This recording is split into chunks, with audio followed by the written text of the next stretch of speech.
አሰላሙ አለይኩም ወራህመቱላሂ ወበረካቱ። ውድና የተከበራችሁ የሀገሬ ልጆች እንዴት ናችሁ? ደህና ናችሁ ወይ? ከኔ ጋር ሁሉ ሰላም አልሐምዱሊላህ።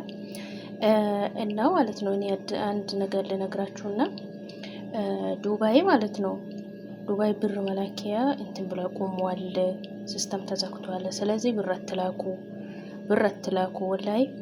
እና አንድ ጓደኛዬ ብር ከላከችው ሳምንት ነው ወይ አልደረሰ ወይም እዚህ ያልሰጧት። በጣም ከባድ ሁኔታ ነው ያለችው። እና ስለዚህ ብር አትላኩ እና ሰው ጠይቁ፣ አሪፍ ሰው ጠይቁና ምትልኩም ከሆነ ትልካላችሁ። ግን ዱባይ አትላኩ። ወይ ሰው በሳውዲ ሰው የምታውቁ ሰው ካለ ላኩ እንጂ ወደ ዱባይ አትላኩ እላችኋለሁኝ። እና ቪዲዮን ደግሞ ላይክ፣ ሼር፣ ሰብስክራይብ ያደረጋችሁ ለሁሉም አዳርሱ። ላይ አትላኩ። በጣም እንትን ሆናለች ልጅቷ ማለት ነው። ደግሞ እነሱ ሲያስገቡ ባንክ ቤት ካስገቡ ማለት ነው ሄዶ ለማውጣት ሄዶ ለመጠየቅ በጣም ይከብዳቸዋል። አይሄዱም፣ አያጨናንቃቸውም ማለት ነው። እነሱ አያስቡም።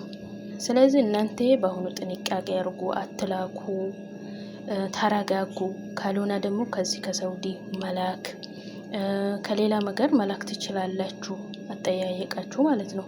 ስለዚህ ከዱባይ አትላኩ፣ ብር አትላኩ ብያለሁ። ወላሂ አሁን ጓደኛዬ በጣም እንትን ውስጥ ነው ያለችው። ብታዩ ሳምንት ሆናታል። ወይ ከዛ አልደረሰም ወይ ከዚህ አልሰጧትም፣ አላወጡትም። እንደዚህ ነው ያለችው ማለት ነው። ስለዚህ ብር ልትልኩ የፈለጋችሁ ልጆች አትላኩ፣ ታገሱ፣ ትንሽ ታገሱ። የሆነ መፍትሄ እንትን ሊል ይችላል። ስለዚህ ታገሱ እላችኋለሁ። እሺ። እና ቪዲዮን ላይክ፣ ሼር፣ ሰብስክራይብ ያደረጋችሁ ለሁሉም እንዲደርስ አርጉኝ እላችኋለሁ። እሺ።